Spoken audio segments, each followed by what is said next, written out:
মধ্যপ্রাচ্যের আকাশে অনেক দিন ধরেই চলছে এক গোপন যুদ্ধ, টান টান উত্তেজনা আর ধ্বংসযজ্ঞ। এটা কোনো সিনেমার গল্প কিংবা কল্পকাহিনী নয়। ইরান ইসরায়েল যুদ্ধ হলিউডের কোনো ওয়ার গেম মুভির মতো দৃশ্যপট নিয়েই হাজির হয়েছিল।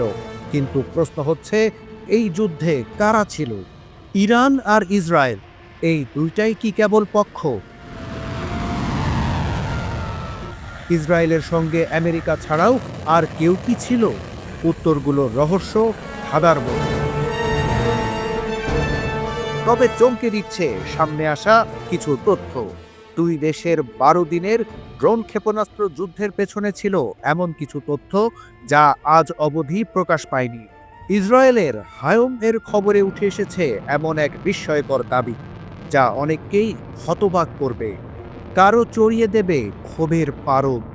ইরান থেকে ছোড়া শত শত ড্রোনের গন্তব্য ছিল ইসরায়েল, কিন্তু এর অনেকগুলোই গায়েব হয়ে যায় মাঝ আকাশে। কে থামালো এই ড্রোনগুলো? গালফ অঞ্চলের একাধিক সূত্রের দাবি, এই রহস্যজনক প্রতিরোধের পেছনে আছে সৌদি আরব। ইরান আর ইসরায়েল দুই চিরবৈরী দেশের মাঝে থাকা সৌদি আরব গোপনে নাকি এই আকাশ যুদ্ধের অংশ হয়ে গেছে। সৌদি সামরিক বাহিনী নাকি হেলিকপ্টার ও যুদ্ধ বিমান মোতায়েন করে ড্রোনগুলো থামিয়েছে ইরাক ও জর্ডানের আকাশ সীমায়। কিছু ড্রোন হয়তো ইসরায়েলের দিকেই আসছিল, কিন্তু রিয়াদ তা আগেই আটকে দেয়। এমনকি এই হামলা বিষয়ক সামরিক তথ্য সৌদি আরব ইসরায়েলের সাথেই শেয়ার করেছে। হয়েছে গোয়েন্দা তথ্য বিনিময়, রাডারের ডেটা শেয়ারিংও করেছে রিয়াদ ও তেল আবিব। এমন তথ্য দিনে দিনেই সামনে আসছে। আর আশ্চর্যজনক বিষয় হচ্ছে, এসব তথ্য প্রকাশ্যে আনছে ইসরায়েলি মিডিয়া। প্রশ্ন হচ্ছে, সৌদি আরব কেন এই ঝুঁকি নিল? একদিকে তারা ইসরায়েলের সামরিক অভিযানের নিন্দা করছে, আবার অন্যদিকে গোপনে ইসরায়েলকে সহায়তা করছে। তাহলে কি সৌদি নীতিতে কোনো গোপন পরিবর্তন ঘটছে? 2017 সালে ট্রাম্প প্রশাসনের সঙ্গে বিশাল অস্ত্র চুক্তির পরেই সৌদি বিমান বাহিনী আমেরিকান প্রযুক্তিতে সুসজ্জিত। আর সেই প্রযুক্তি কি কাজে লাগাচ্ছে আঞ্চলিক প্রতিরক্ষা জোটে? এই ড্রোন যুদ্ধ শুধুই সৌদি ও ইসরায়েলের ব্যাপার নয়। যুক্তরাষ্ট্র, ফ্রান্স, ব্রিটেন, এমনকি জর্ডান পর্যন্ত সক্রিয়ভাবে অংশ নিয়েছে এই গোপন অভিযানে।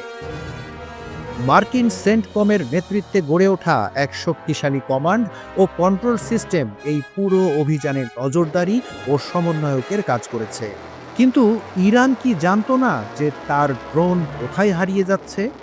ইরান ছুড়েছে প্রায় 1000-এরও বেশি ড্রোন, কিন্তু তার বেশিরভাগই ধরা পড়েছে কখনো সৌদির আকাশে, কখনো জর্ডানে, কখনো বা উপসাগরীয় অঞ্চলে। ইসরায়েলের সীমান্তে পৌঁছানোর আগেই তা ধ্বংস হয়ে গেছে। এখানে আরেকটি প্রশ্ন ওঠে, এই অভিযানের বিষয়ে সৌদি কেন কিছু বলছে না? বিশ্লেষকেরা বলছেন, সৌদি আরব হয়তো এখনো কূটনৈতিক ভারসাম্য রক্ষা করতে চায়। তারা ইরানকে প্রকাশ্যে চ্যালেঞ্জ জানাতে রাজি নয়, কিন্তু আড়ালে আবডালে নিজেদের আঞ্চলিক অবস্থানই শক্তিশালী করছে। এই পুরো পরিস্থিতির রাজনৈতিক গুরুত্ব অপরিসীম।